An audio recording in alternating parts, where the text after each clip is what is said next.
teman-teman nanti juga diminta untuk tanya hal-hal yang apa ya, yang bisa mendukung ke sana. Itu harapan dari kita. Jadi ada tempat kesepahaman, nanti bisa dalam bentuk forum diskusi di dunia maya, atau bisa dalam bentuk ketemu lagi di Kopi Darat di mana bisa diarahkan seperti apa. Yang nantinya pada tujuannya adalah seperti yang disebut itu meningkatkan kepekaan untuk Indonesia. Karena saya di sini adalah orang-orang yang terpilih. Saya dari Indonesia ada beribu-ribu orang bisa datang ke Jepang tentu dengan suatu seleksi yang tidak mudah. Nah, sebagai jawabannya saya kira kami kira dari panitia kita harus memberikan kontribusi yang sebaliknya ke Indonesia. Itu yang nanti kita harapkan dari teman-teman semua harus seperti apa. Saya hanya sebagai panitia dan partisipasi. Nanti teman-teman yang bisa mendukung suksesnya. Sekian dari panitia. Terima kasih.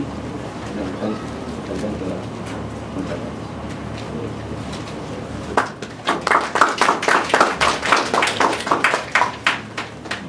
Terima kasih kepada Saudara Dodi Kurniawan atas pengantar acara yang telah diberikan. Berikutnya kita meningkat ke acara presentasi PPI Jepang, visi, misi, dan program kerja tahun 2010. Untuk ini kami mohon kesediaan Saudara Kunta Bidika untuk membawakannya, serta yang akan ditemani oleh Saudara Oce Madero selaku moderator. Kami persilakan.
Kami beritahukan juga kepada para seluruh peserta bahwa acara hari ini juga disiarkan secara online melalui Ustream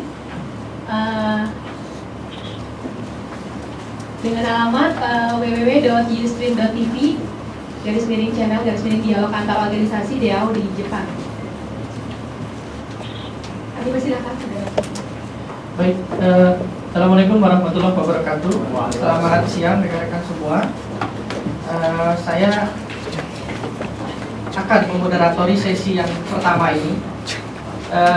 Ada sekitar 8 organisasi yang hadir di pertemuan kita kali ini, dan tiap-tiap tadi sebagaimana sudah disampaikan oleh panitia, tiap-tiap organisasi akan diberikan waktu lebih kurang 25 menit untuk mempresentasikan terkait dengan program kerja, kemudian kegiatan-kegiatan yang akan mereka lakukan. Yang pertama, memang kita sengaja menempatkan PPI di urutan yang pertama, dan tidak tahu ini waktunya khusus ya. Sepertinya 30 menit PPI Jepang, lebih pendek. Jadi kita berharap memang pada kesempatan kali ini karena ada perwakilan dari berbagai organisasi, berbagai kepentingan, PPIJ bisa mempresentasikan program-programnya selama 1 tahun, kemudian apa yang menjadi concernnya selama 1 tahun. Memang waktunya sangat singkat sekali, lebih kurang 20 menit, maksimal 20 menit presentasi. Saya berharap 15 menit diselesaikan gitu, dan setelah itu kita bisa bertanya, kita bisa dialog yang agak lebih panjang.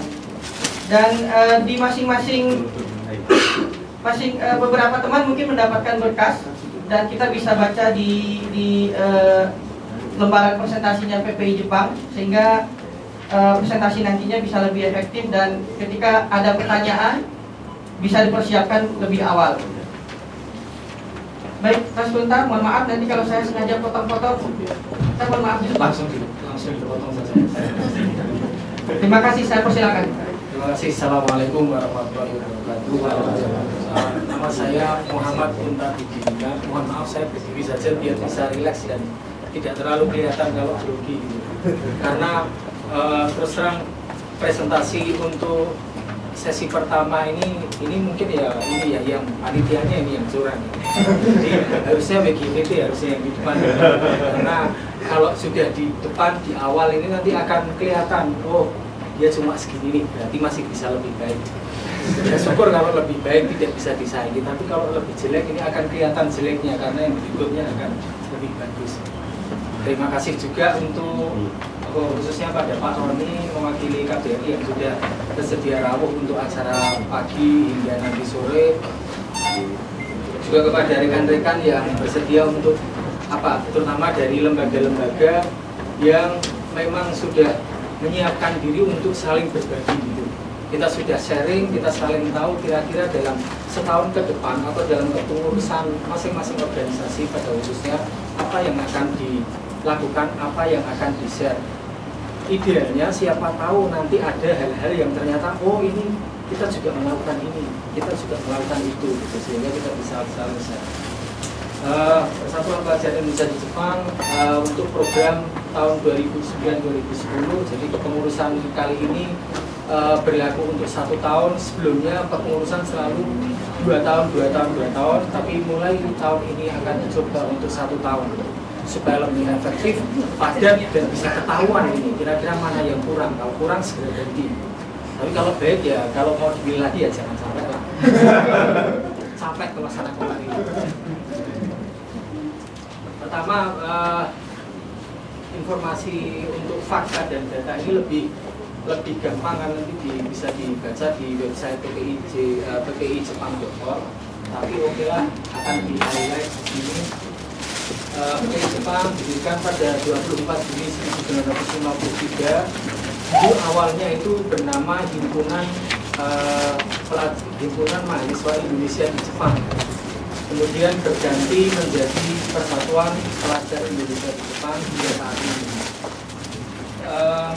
Data terakhir keanggotaan yang diterima berdasarkan dari daftar pemilih tetap pemira tahun lalu, pemilu raya. Jadi ada proses pemilihan umum juga untuk memilih ketua PPI Jepang. Dan untuk data yang terakhir pada tahun 2009 itu diketahui bahwa anggota berjumlah 1.264. Nah dari 1.264 itu nanti akan kita lihat tersebar di 8 koordinator daerah. Nah sebelumnya sistem organisasi dari PPI Jepang ini lebih ke bottom up. Jadi yang dari daerah-daerah, dari komisariat, Komporda ini jauh lebih kuat daripada yang ada di Jepang sendiri, daripada yang ada di pusat sendiri. Sehingga kalau kita lihat komisat-komisat Korda itulah yang lebih dahulu kuat, lebih punya kegiatan dan orang-orangnya jauh lebih jelas daripada yang ada di atas-atasnya, apalagi yang di level pusat ya, itu kan cuma paling yang kelihatan ya kalau nggak Mas Farid ya saya, Mas Farid lagi saya, Mas Farid lagi saya, hanya itu saja. Tapi kalau yang di level-level yang di teman-teman di komisariat Korda itu jauh lebih kuat, jauh lebih nyata kegiatannya. Nah, untuk koordinator daerah kita punya 8. Yang pertama Hokkaido di Hokkaido di bagian paling utara.